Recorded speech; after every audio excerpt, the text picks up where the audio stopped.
Ladies and gentlemen, good morning and welcome back to our YouTube channel once again. And it is my hope and prayer that this video is actually going to find you guys in good health. Personally, I am fine.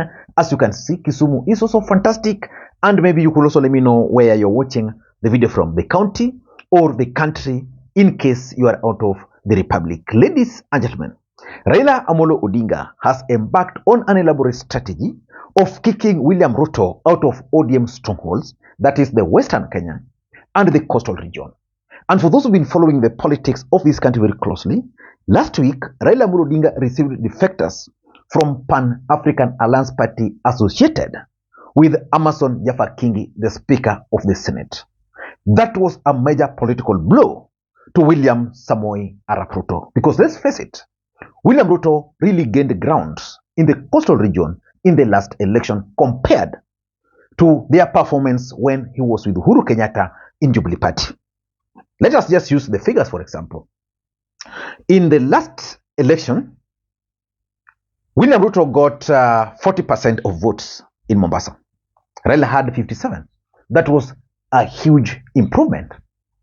In Kwale, William Ruto got 28%. Raila Odinga got 69. Again, that was a huge improvement because in 2017 and 2013, when they were in Jubilee, they never reached 25%. In Kilifi, for example, they got 27%. Raila had 70. Remember, in Kilifi, William Ruto had two major defectors to his party. Aisha Juma, who was a key player in Raila Odinga's camp, and Amason Yefa Kingi, who also was a key player in Raila Odinga's party. In fact, Kingi was the chair of ODM party in Kilifi County. So you can attribute the 27% to the contribution of Kingi through the PAR party, because previously in Kilifi, I doubt if Uhuru Kenyatta and Ruto would even get more than 10%, so it was an improvement.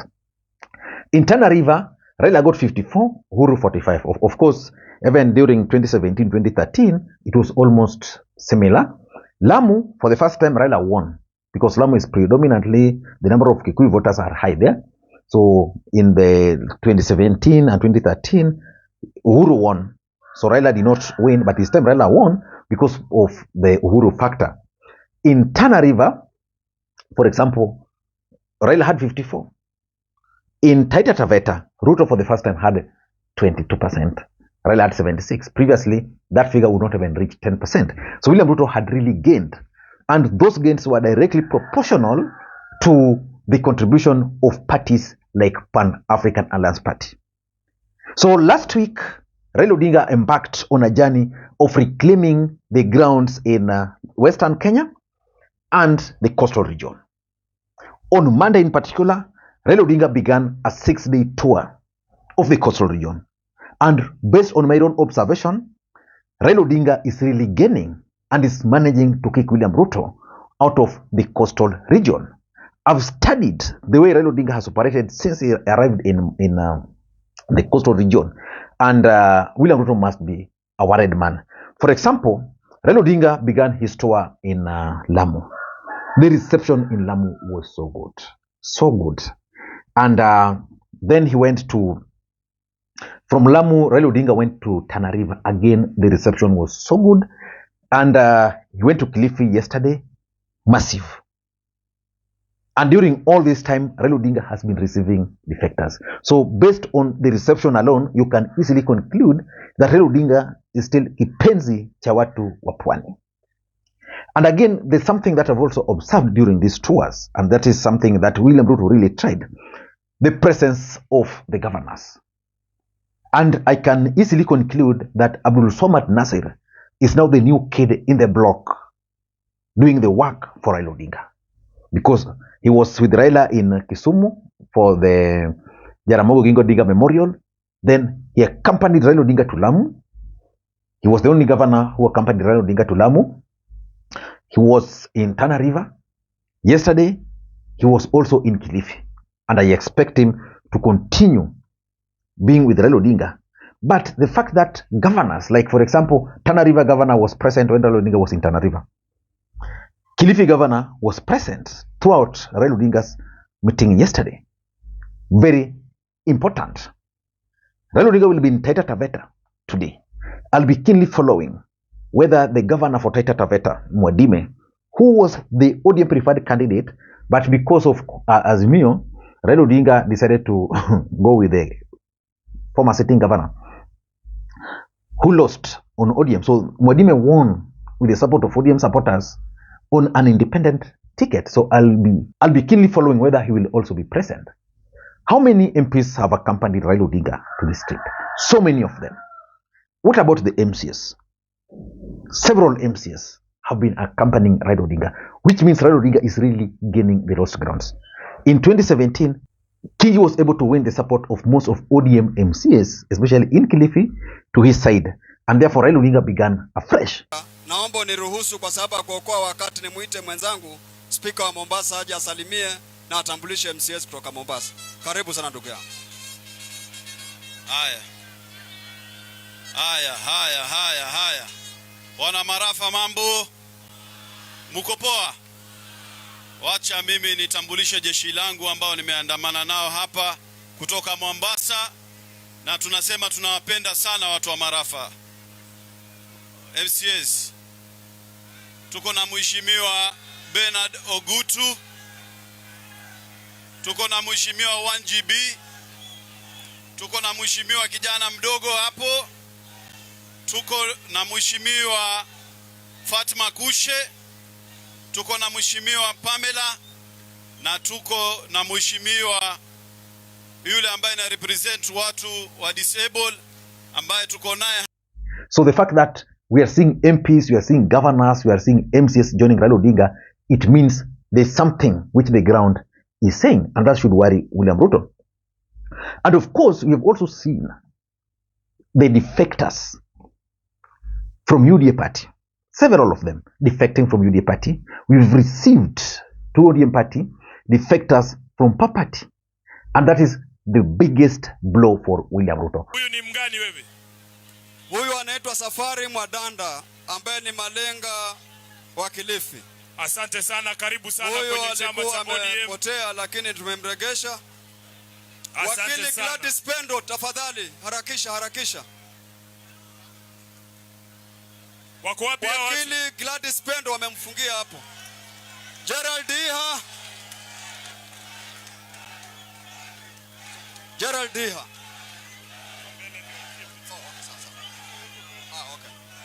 Asante sana. Aya, next. Gerald Iha. Baba huyu ni mdogo wa Ambassador Dani Kazungu. Yes. Karibu sana kwenye chama. Huyu ni wakili anaitwa Gladys Pendo Iza Shehe. Karibu sana wakili kwenye chama cha ODM. Thank you very much. Franklin Iha Samuel Toya. Huyu hapa.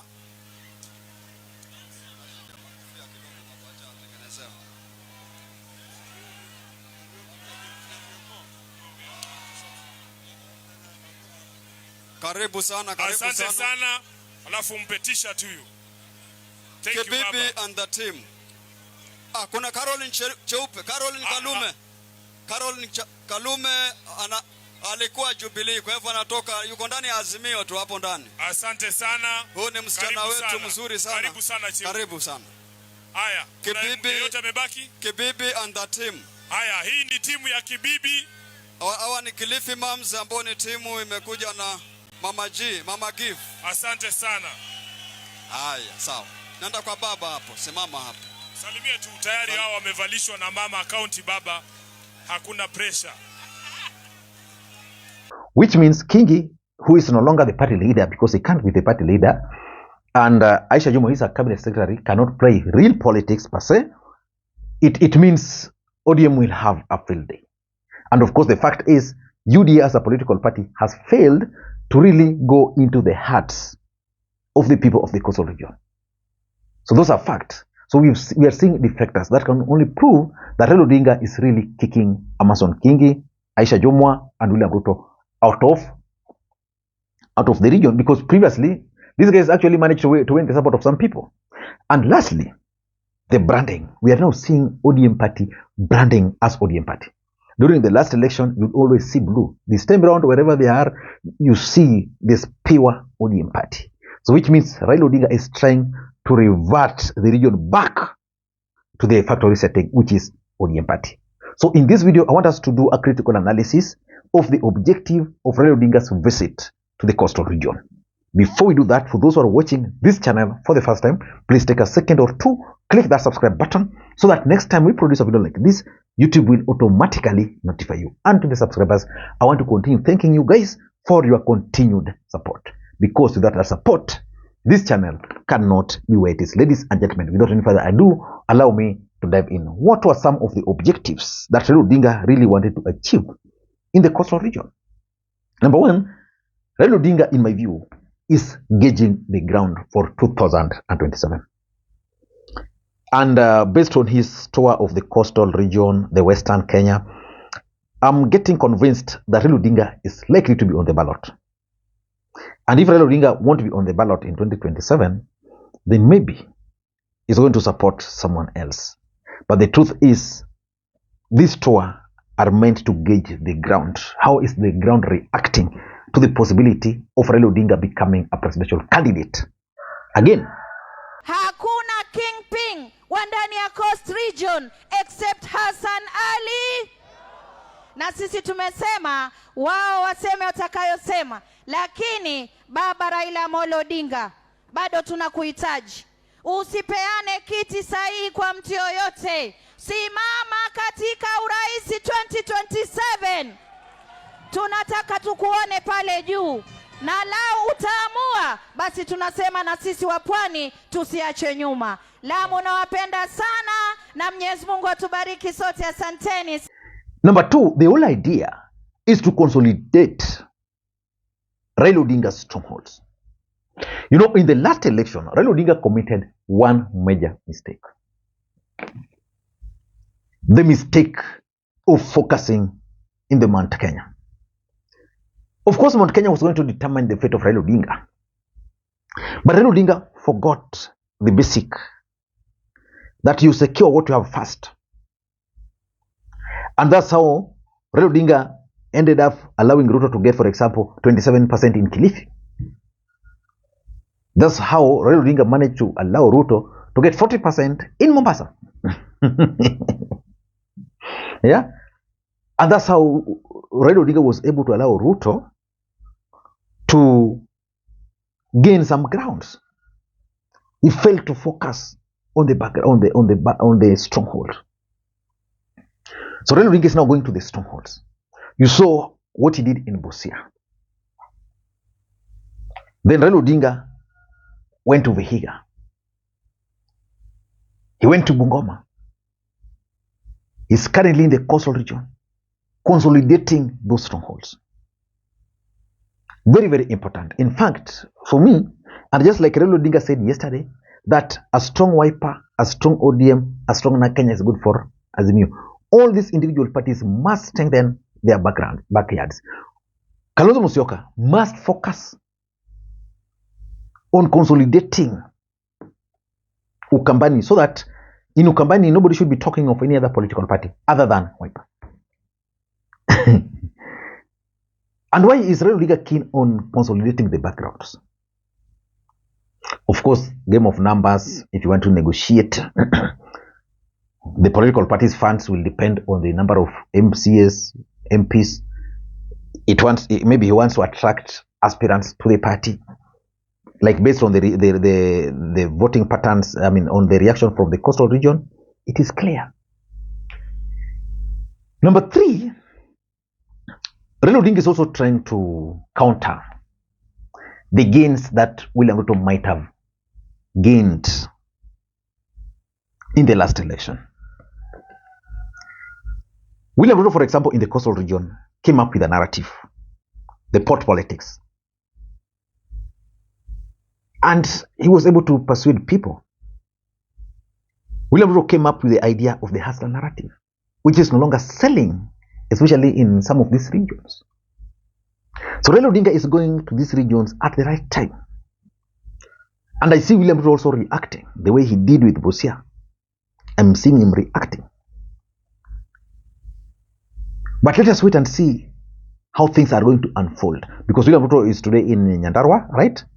Again, William Ruto is also reacting to the grounds which he's losing in Mount Kenya. So Raila is trying to counter those gains by having these defectors from PA and those from UDA, unless William Ruto will also be engineering defection from ODM party.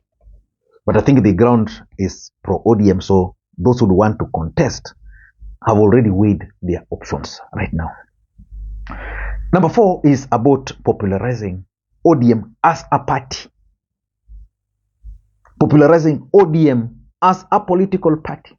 And that's why in each and every event Raila Odinga attends, the first thing they do is to hold consultative meetings with the party officials.